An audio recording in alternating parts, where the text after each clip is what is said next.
Hi friends, இப்போ நம்ம மகாநதி பார்க்க போகிற மகாநதியில் வந்துட்டு விஜயோட சித்தப்பாவை பார்த்தோன்னே விருந்தாளிகள்லாம் நிறைய பேர் இங்கே இருக்கிறாங்க. நாங்கள் வந்துட்டோங்கிறதுக்காக யாரும் போக தேவையில்ல, இங்கே இருந்துக்கலான்னு அவரே பர்மிஷன் கொடுக்குறாருன்னு பார்த்துக்கோங்க.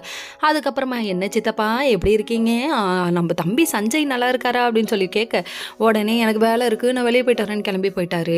அப்படியே பொறுக்காமல் கிளம்பி போகிறாருன்னு தெரிஞ்சுக்கிட்டாங்க. அதுக்கப்புறம் பாட்டியோட சந்தோஷத்துக்கு அளவே இல்லைங்க. ஜூஸ் கொடுக்கறது என்ன, கேசரி கொடுக்கறது என்ன, விழுந்து கவனிக்கிறது என்ன, ரூமை ரெடி பண்ணுறது என்ன. பாட்டிக்கு 10 வயசு குறைஞ்சிருச்சு போ. அந்த அளவுக்கு பயங்கர ஹாப்பியாக இருக்காங்க. அது மட்டும் இல்லை, நம்ம காவேரி தான் கூப்பிட்டு வந்துட்டான்னு சொன்னோன்னே நீயாமா நான் எவ்வளோ தடவை ஒன்று அசிங்கப்படுத்தியிருக்கேன், பிரிக்கலாம் நினச்சிருக்கேனேமான்னு ஃபீல் பண்ணவங்க. அதுக்கப்புறம் திடீர்னு பார்த்தா நீ எதுக்கடி வந்தேன், என் பேரனை மட்டும்தான் நீ நான் இருக்க பர்மிஷன் கொடுத்தேன், அவங்க போட்டு உடைக்க நான் இல்லாமல் என் புருஷன் எப்படி இருப்பான்னு இவங்க சொல்ல கிண்டலாக பேச ஆரம்பித்தேன். ஒரு விஷயம் திடீர்னு வெனையில் போய் முடியுது. வெனனா யாரை சொல்கிறேன், நம்ம பசுபதியை சொல்கிறேங்க.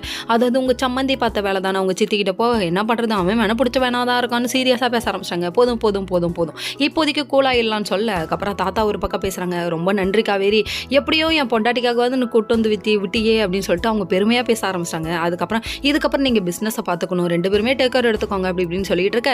என்ன வந்தோடனே இதெல்லாம் தூக்கி கொடுக்கணுமான்னு அவங்க சித்தப்பா பேசுகிறாரு. அப்போ தான் சொன்னாங்க, இது எல்லாமே விஜயோட சொத்து தான், விஜயோட கம்பெனி தான், எப்போ வேணாலும் வருவான் எப்போ வேணாலும் போவான், அதை நம்ம பாதுகாத்து அவன் கையில் தான் கொடுக்கணும்னு சொல்லிட்டு நோஸ் கட் பண்ணி விட்டாங்க.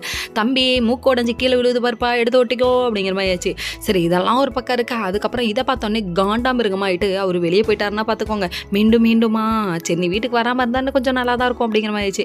அதுக்கப்புறம் நம்ம விஜய் வந்துட்டு ஓகே அப்படின்னு சொல்லிட்டாரு. அதாவது கம்பெனி நம்பர் பார்த்துக்கலாம் அப்படிங்கிற மாதிரி சொல்லியிருக்காரு. ஆனால் நம்ம காவேரியை கூப்பிடுவாங்களா என்னன்னு தெரியல, ஏன்னா கன்சிடர் இருக்க டைமில் நீ அலையக்கூடாதுமா அப்படின்ட்டாங்க. பாட்டி ஒரு பக்கம் பக்குவமாக வைத்த பிடிச்சிக்கிட்டு அட்வைஸ் பண்ணுறாங்க, இதுக்கப்புறம் துள்ளி குதிக்கக்கூடாது, என் பேர பிள்ளைய ஒழுங்காக பெற்றுக்கூடாது அப்படி இப்படின்னு. நாங்கள் கொள்ளு பேர பிள்ளை ஓகே.